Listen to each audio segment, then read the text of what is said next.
This week in the League of Legends, we have a whole host of things, starting, of course, with Yorick's champion update. He's out to play. Additionally, we got a teaser for Star Guardian Lux, our friendly tree man, Ivern, that's what we're going to call him, and finally, patch 6.18. All this and more on the Spazda Gaming web show.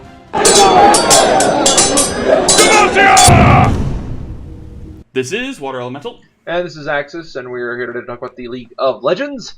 This is an ongoing show where we talk a little bit about everyone's favorite mobile-style battle game. What a week! What a week and a half. Yeah, we were at a convention, and there was no news, so we're like, alright, we can skip that week, and then things started to slowly build up, and we're like... We're back, we're kicking it, and we've got Yorick on the brain. Yes, Mr. Yorick. He's interesting.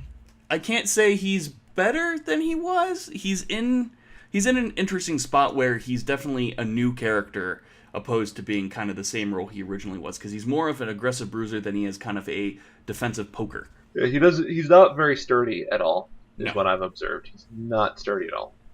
He's definitely to put it lightly, a Zerg character where you want to kind of build up your kind of surroundings, and then when the moment's ready, you blow your ult, you activate all of the minions using the graves, and then you harass using your slow, your wall, and then your Q. It's pretty interesting.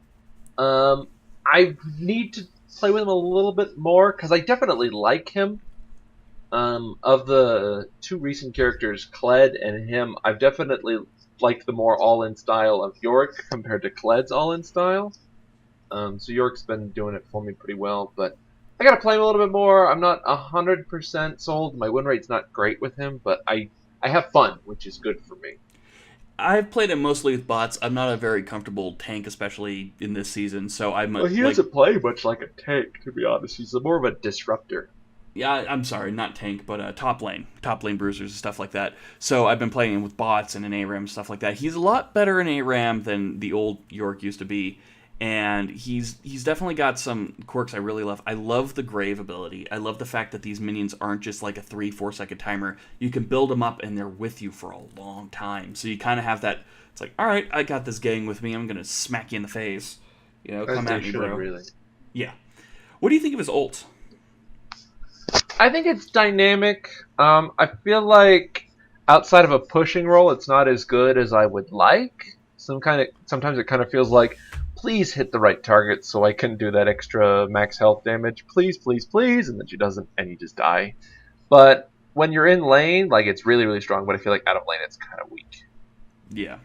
I definitely have tried to use it defensively. I don't think it works as well because you definitely need to have a lot of things going on for it to work well. It's great that it doesn't have a timer, so if you pop it on accident or something like that, it'll still be around, but the surprise factor is going to be gone. But yes, it's still an interesting skill. I like it.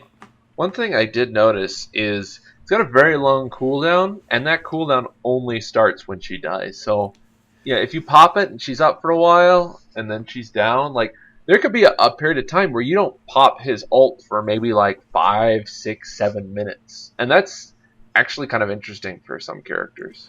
Yeah, this is the first character that has a kind of like ultimate skill. That's potentially permanent. Yeah.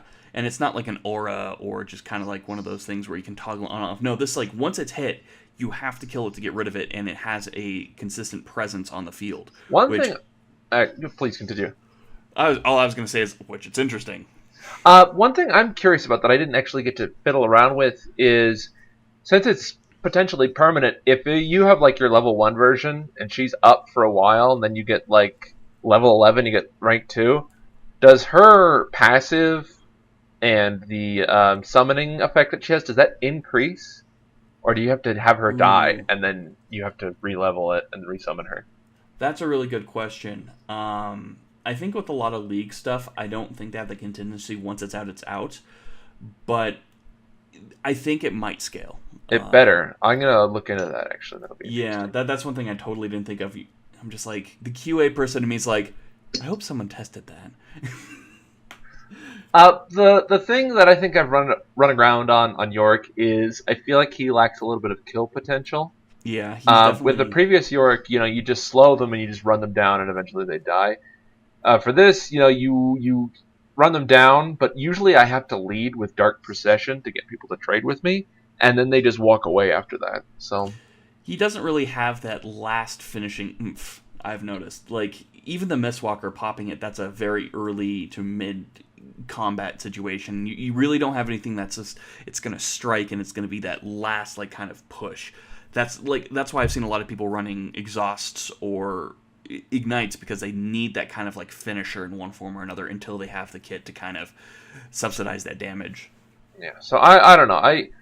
I like him. I think he needs a little bit more, but we'll see how it goes. What do you give him? I give him a 6. I at first I really liked his aesthetic, but I kind of missed the old kind of grizzled Yorick opposed to this one. His skill set's good. It definitely reflects this new Yorick, but it New York, New York. New York, New York. No, yeah, I don't know. There's something about him that just doesn't click with me like the old one did. I guess it's just because he's all blues and grays. He's not as colorful. He's not as vibrant. He's not as interesting. I give him an 8. I actually like him a lot more than you do, apparently. I think the sort of blue aesthetic, I like that he's sort of counter Shadow Isles, which is neat. I really like his skill set, even if it doesn't have that kill potential. It's just fun to play. Sort of dealing with your Shepherd Soul's ability and timing that right is really fun for me. So I've just really enjoyed him. And, having a couple weaknesses is not a bad thing in my book. So I like him a lot.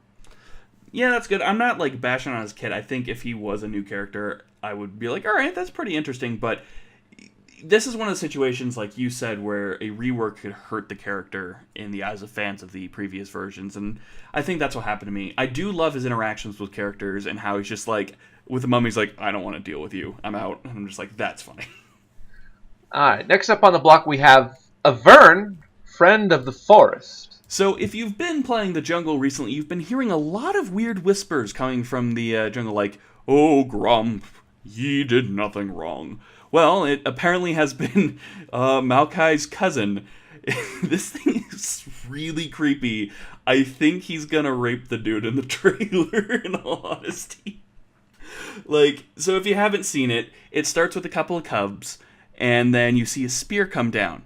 And you're like, oh no, the puppies. And then it pans out, and it looks like some sort of hunter entangled in roots. And then it pans out again, and there's this giant wooden, like, it almost looked like the rock eater from Neverending Story, hushing the dude.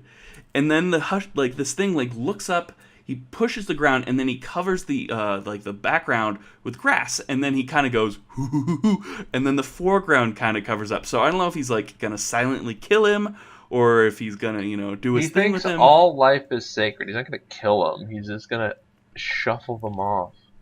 Shoo. So we're gonna get our first pacifist character in League of Legends. That would be really, really cool. If characters that he killed didn't actually die, they just got ported back to the fountain and stunned. That would be amazing. They're at like 1 health, but then the roots slowly kind of like crowd surf them to the fountain. Yay! That'd be amazing.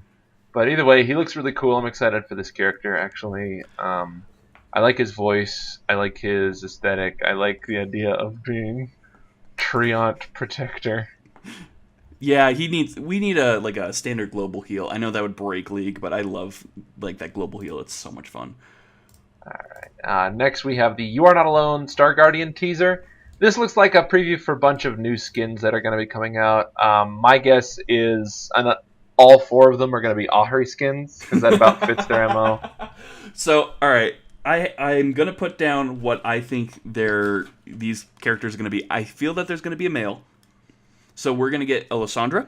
We're going to get Tuxedo Mask. Tarek is going to be Tuxedo Mask. He still has the V-neck. He's like, hello. We will also see maybe a Vi. We're going to see Alessandra. Who was the last one I was going to say? I want to say Diana, because she's the moon.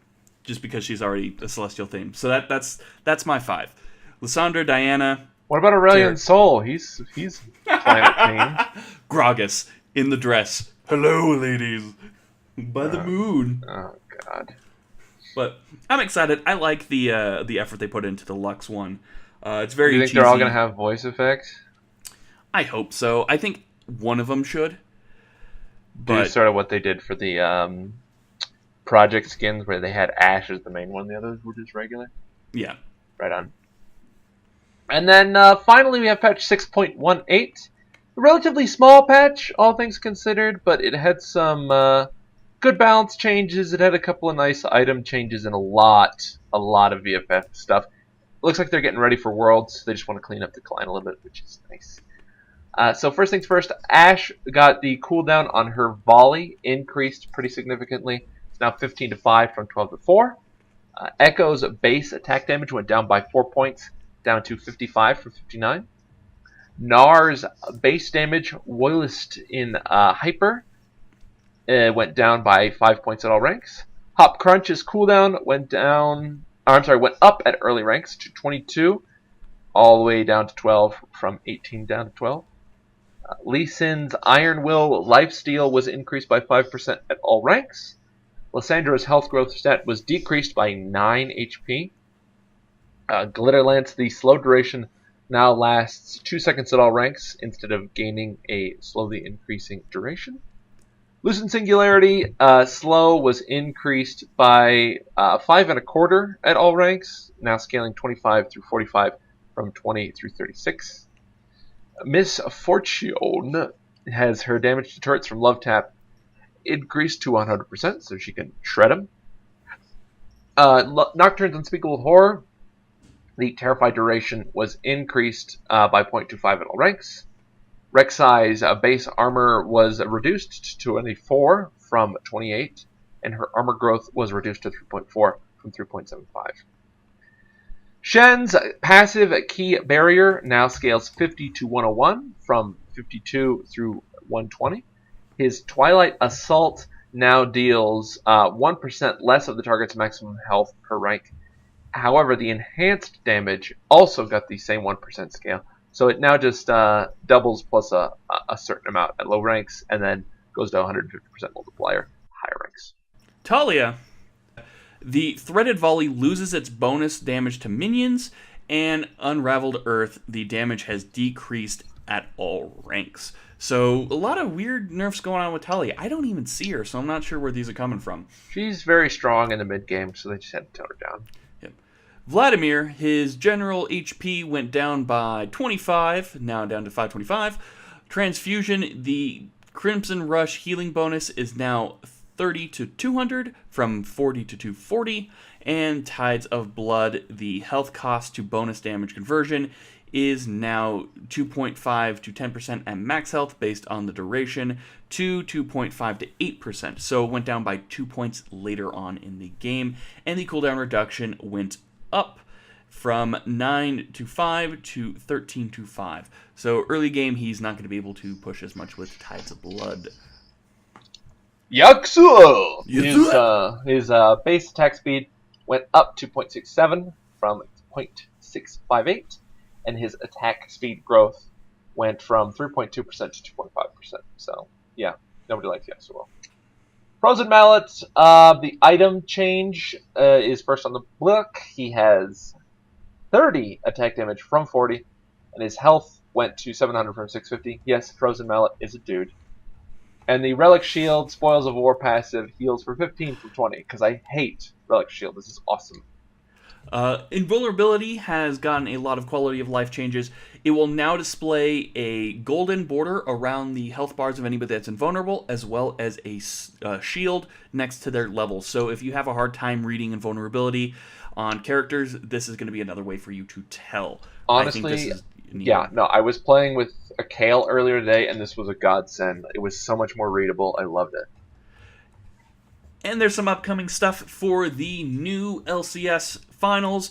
We've got Zed coming up, Championship Zed, for those who want to pick up a new skin. Championship Ribbon is getting updates, so she will be available here soon. A bunch of icons, a bunch of themes, stuff like that, and other goodies for the LCS finals. I hope Team Zolamid doesn't choke this year. We also got a set of skins called the Chefs? The chef skins. And I don't think anyone really cares about these skins. The only thing that I cared about was when they were previewing this. I don't know if it's because I've got a horrible sense of humor, but it showed Pantheon with this helmet and this hat in like this yellow lighting, and it just said "Fire up the ovens," and I was like, "Are you serious right now? Is this what League of Legends is?" For kids! I don't know. I don't know.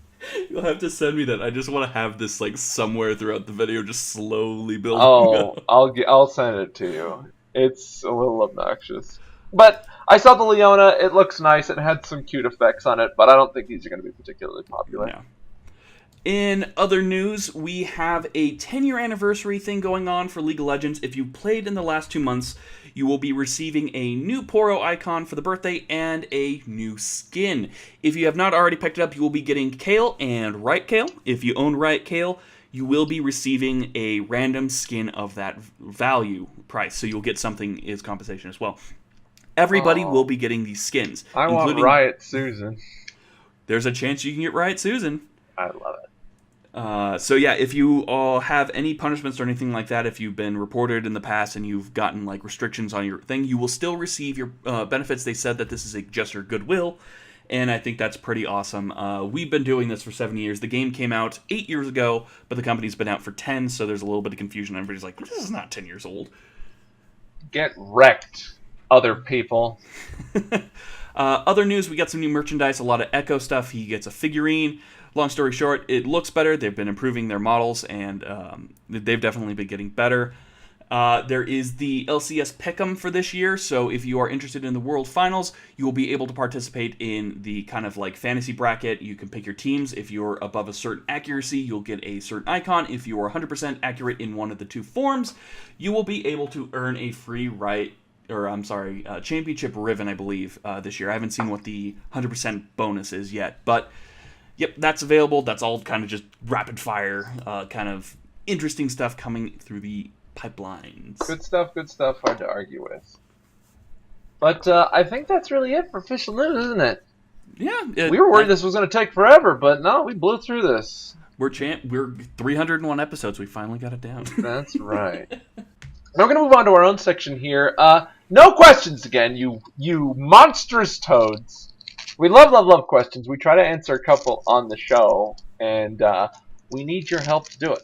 So if you have a question for us about the show, about League of Legends, about Spastic Gaming, about anything, really, and really we do mean anything, I'll answer a lot of weird questions. I totally will. Post them in the comment section below. Send them to our email at spasticgaming@gmail.com.